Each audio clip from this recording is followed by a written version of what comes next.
Money never sleeps, pal.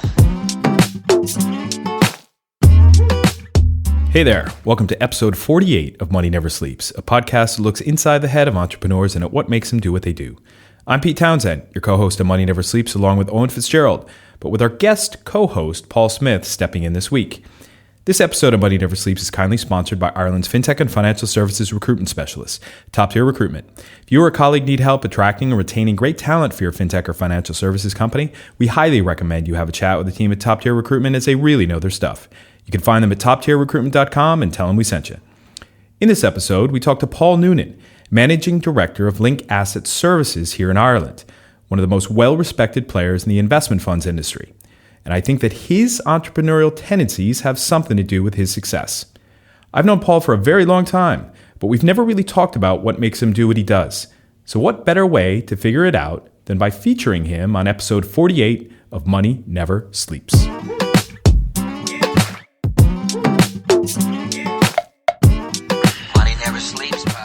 Here we go again. Welcome to Money Never Sleeps. We're here in WeWork Dublin Landings in the offices of our sponsor, Top Tier Recruitment. I'm Pete Townsend. Paul Smith. And we're here with Paul Nunan, Managing Director of Link Asset Services and a friend of the show. Welcome to the show, Paul. Thanks, Pete. Looking forward to it. Great to have you here. So here we are finally. Paul, you've confessed that you've never actually listened to an episode of Money Never Sleeps. Yeah, sorry about that, Pete. Which is awesome. I know you're not a podcast guy. You like your books, yeah, right? Magazines. Books mainly. Books mostly. You ready to immortalize things? Yep. All right, good.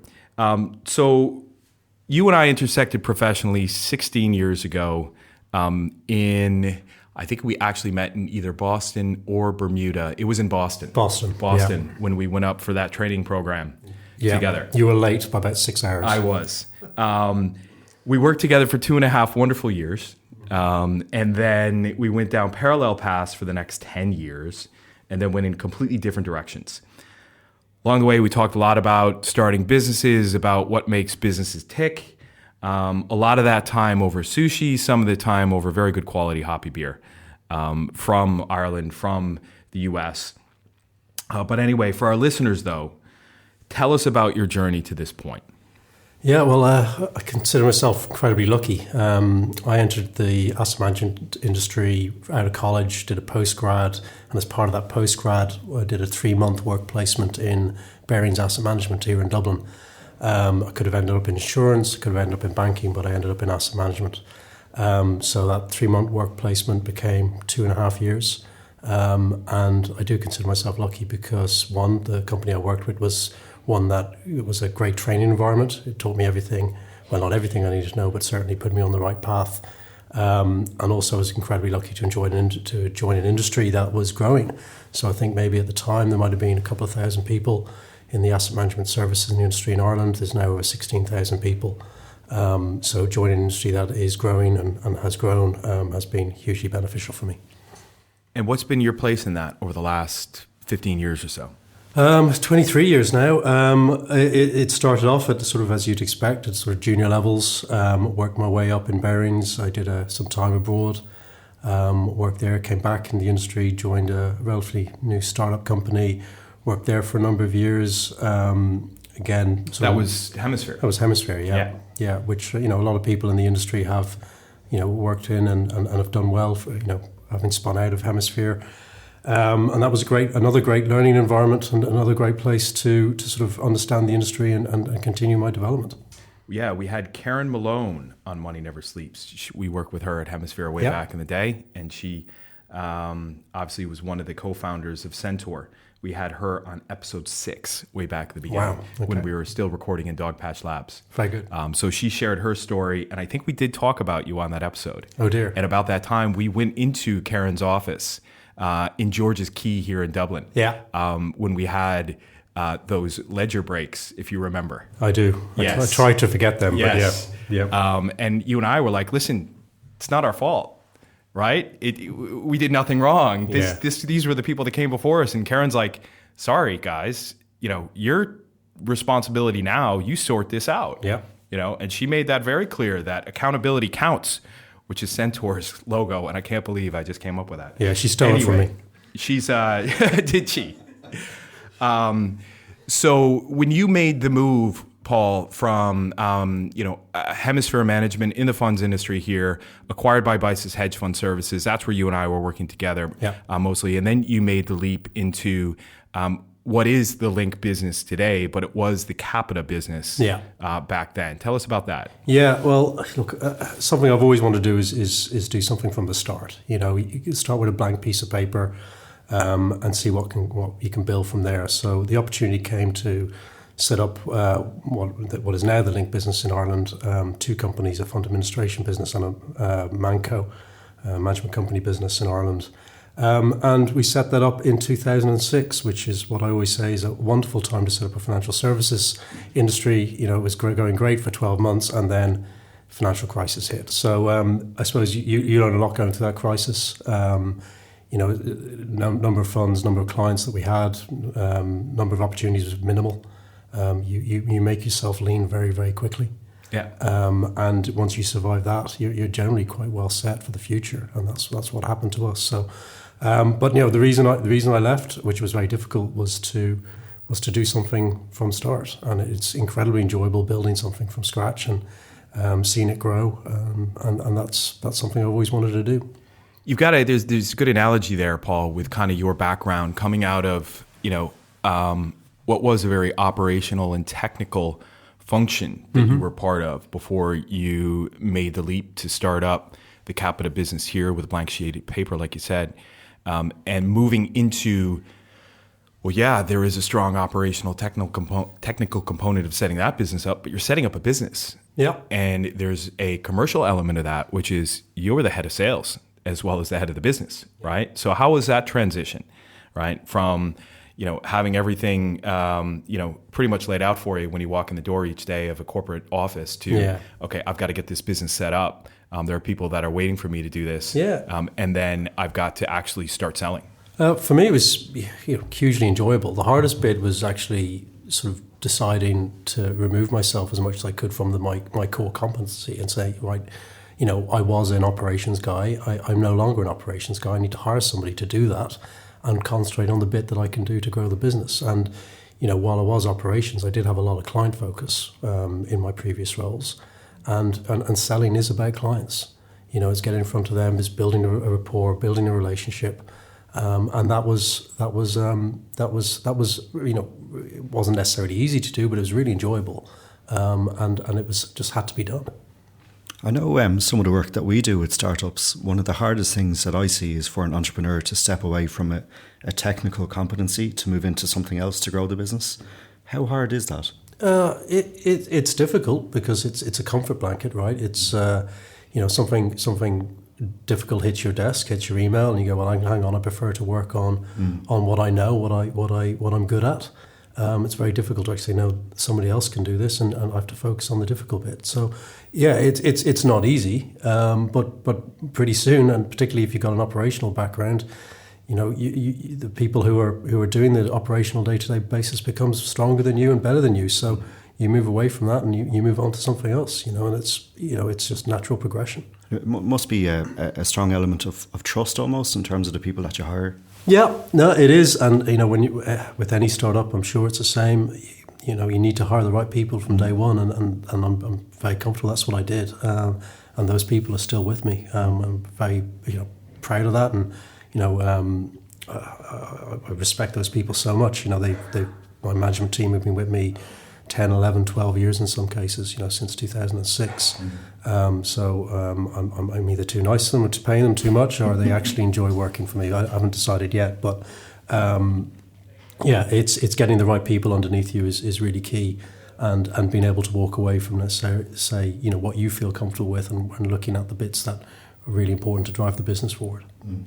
Thinking back to your childhood, Paul, was there anything naturally that led you towards becoming more commercial? Are there some personality traits there that you would think you'd be able to link into to say, this is something that I could reflect on to say this is why it actually worked? Not hugely. I mean, the first book I read, business book I read, and I don't read many business books, but the first one I read was a book by Fergal Quinn, Crowning the Customer.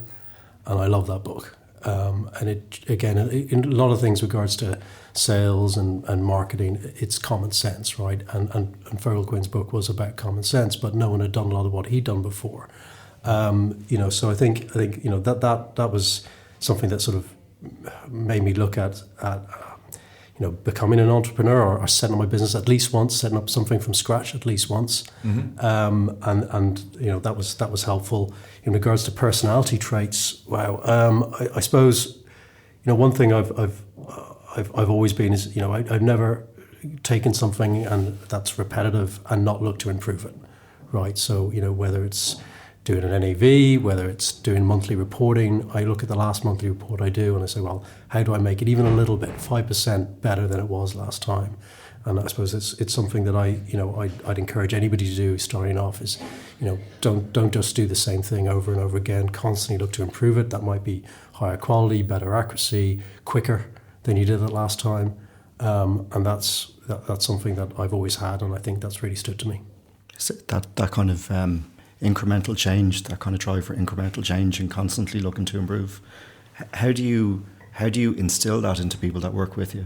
I suppose anytime you're given something to review, you look at it and you say, right, don't just look for is it right, is it fine, is there something else that can actually be made a little bit better, and feed that back, and I think pretty soon that sort of filters down through the organisation, and people say, is there a better way of doing this? And technology, the way things have happened over the last 10, 15 years, it sort of helps that, right? There's tools out there now that helps people do their job better and quicker, more accurately, reducing risk.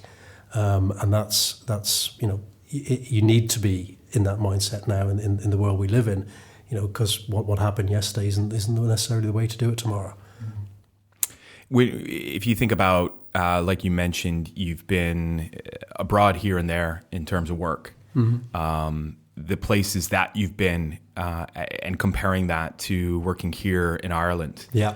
What were some of the contrasts, the things that you thought were different between the different places you worked?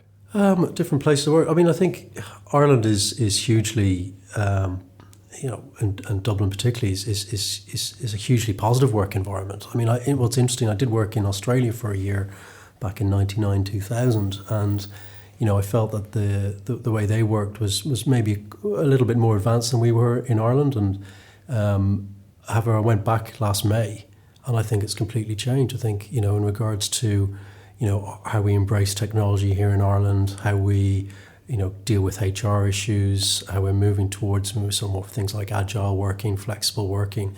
I think we're ahead of the game.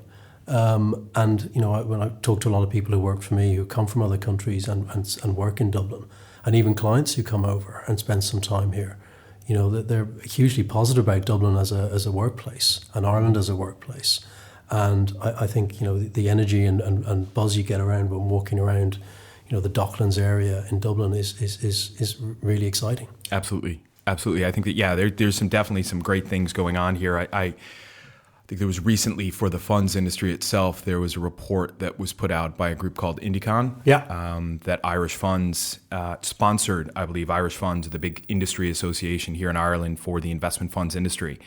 And a couple of years ago, when I was doing some work for Irish funds around Brexit, we did some calculations as to what was the estimated tax take for Irish revenue, or the tax collecting authority here in Ireland, from having the investment funds industry here in Ireland being the second biggest fund domicile in Europe, right?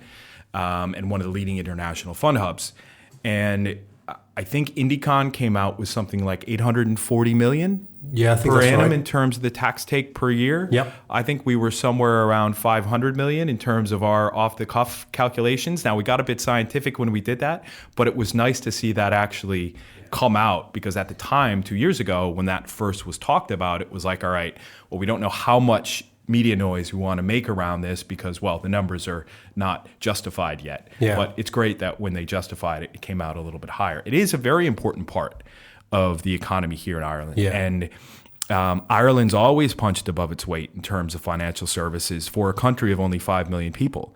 What do you think, Paul, are some of the areas where we can go even further than where we've gone to date here in Ireland in the funds industry? Well, look, I think we've always been a back office hub. I think that's now changing. I think we're seeing a huge amount of companies setting up here in Ireland, and we need to upskill the workforce and still protect what we've done to date. But it is, we've got a wonderful base here, 16,000 people work in the asset management industry, and that's going to grow. But I think it's probably going to grow in other areas. It won't necessarily just be in back office servicing, custodian, and administration. I think there's other elements of the asset management sort of food chain that we're about to move into. Yeah, I mean, I'm getting closer and closer myself now to the other side of the table with some of the things I'm working on with a venture fund, and seeing the front office mentality after for years being in the back and middle office, and it's different, right? Do you think? How do you think we start to bring in more of that mindset here in Ireland that is front office geared, rather than some of the kind of perfunctory roles almost that do exist in a front office around compliance and risk? Yeah, I think we're going to have to bring people in from overseas. Yeah. I think there's no doubt about that. But there's the huge Irish diaspora around the world with front office experience who would love to move back. And Paul, you going to try to get them to move back? Paul Smith, I'm saying already doing this. Yeah. And I think Ireland, and as we said this already, Dublin particularly is a very attractive place to work. I think we could do more in regards to how we tax individuals, particularly when they're moving home. I don't think our income tax structure is that attractive, and that is definitely pushing companies away that would otherwise come here. I think a number of years ago we did have a structure in place which got removed. I think we need to relook at that. But I think it's going to happen anyway, just maybe not as big as it could be if we tweak the income tax rates. Oh yeah, absolutely. The income tax rates need to come down. The corporate tax rate at 12.5% is already pretty low, but what's way too high are the capital gains taxes, especially on entrepreneurs in terms of those that are moving here from other places, starting new businesses, that are thinking about selling their businesses after it's successful in 4 to 5 years' time, if they actually get it that far.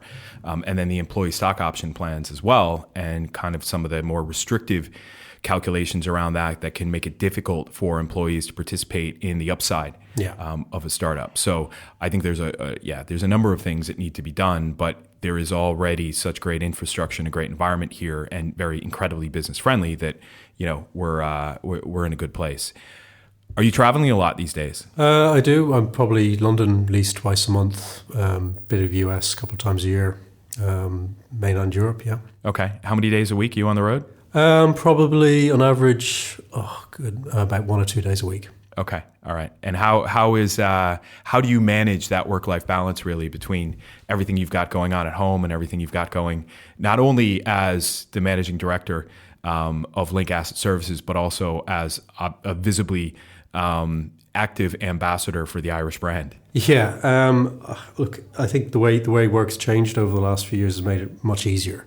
The remote working, the telecoms, phones, etc. It means I can work instead of sitting in an airport. I can actually do something. So I think that's certainly made it easier. It's important to have a team that you can rely on back in the office. Clients are very comfortable in dealing with that team directly. So yeah, you need a strong support team behind you, and you need the technology to actually enable you to work wherever you end up being, be it an airport, an office overseas, client office, it doesn't matter. And who do you lean on the most? Oh, that's my wife. Yes. Yeah, Diane, absolutely. Shout out to Dee. Yeah. No, there's no doubt about that. I mean, there's no way I could do what I do without her. And who do you think leans on you? My dog. Is that it? Yeah, pretty much. What's your dog's name? Riley. Riley. Yeah. After Riley Nugent. No. Nobody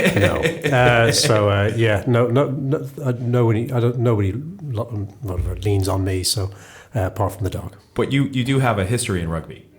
Oh, in rugby? Yeah. Yes. Yeah, that's Ryle Nugent. Please. Oh, Ryle Nugent. Sorry. Yeah, that's my American coming through. Yeah, no, I wouldn't be necessarily a big fan. No, the only reason I know about him, most of it is just mentions in the Ross O'Carroll Kelly books. Yeah. That's it. No, it's not after Ryle Nugent. No, okay, good. Where do you think in terms of, if you look back over your entire career, what do you think, if you can point to one of the hardest decisions you've had to make, what do you think that is?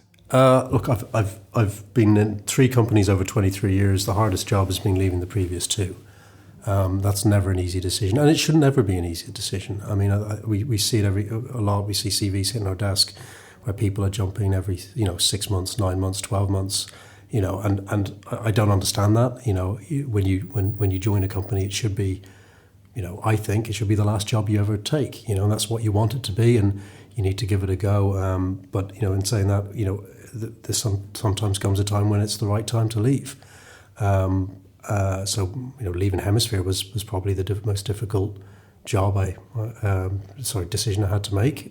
It was the right one, but it wasn't easy. There's some really good people there, people I really enjoyed working with, some great clients. So that was probably the most difficult decision I made. You referred to it as Hemisphere, but when you did leave, it was Bices. It was Bices, yeah. But we all know it as Hemisphere. Yeah, I know. Still a good crowd around Dublin of ex-Hemisphere people? Oh, yeah, we meet up every now and then. Yeah. So shout out to Gravesy, to Tomo. Yeah. Minchie, don't forget Minchie and Connor Mehans with you. That's right. I've got a few of them with me. I've got three ex-Hemisphere guys working for me, and they're great guys. And we do our best to feature some of these characters that have moved on from the funds industry now on this show. So we had Shane Brett on back in, I think it was around episode 25. Obviously, Paul, you and Laura being so active in the funds industry, having you guys on back, I think it was episode 16 or 15, and just to keep talking about it, because it's a very relevant part of the Irish economy that internationally gets some good press. Locally here, though, in terms of the local startup community and the local business community, it's not always on the tips of people's tongues. Yeah. But I think it's important that it's out there. Right? Yeah. I think it's a very Irish thing not to be putting yourself up on a pedestal and saying how great you are, and that's what we've done in the Irish funds for so many years. But I think that now needs to change, and I think that recent study, the Indicon study that you mentioned, I think that's a great start. We should be proud of what we built over the last 20, 30 years here in Ireland, and we should make a bigger deal of it.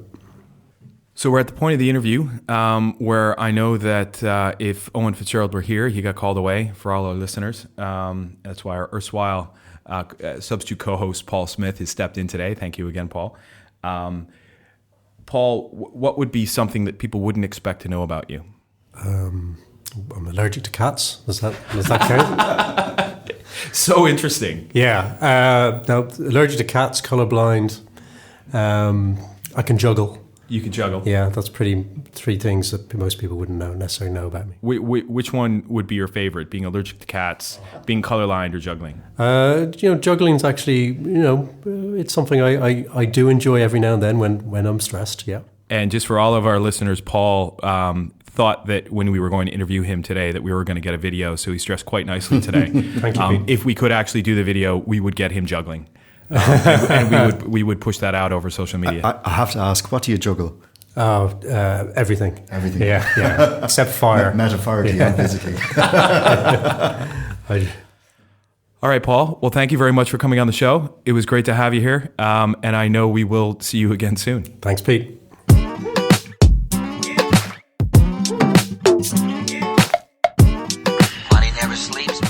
That wraps it up, folks. Thanks to Paul for opening up his mind to help us figure out why he does what he does.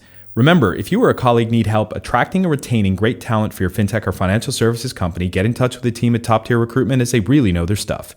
You can find them at toptierrecruitment.com.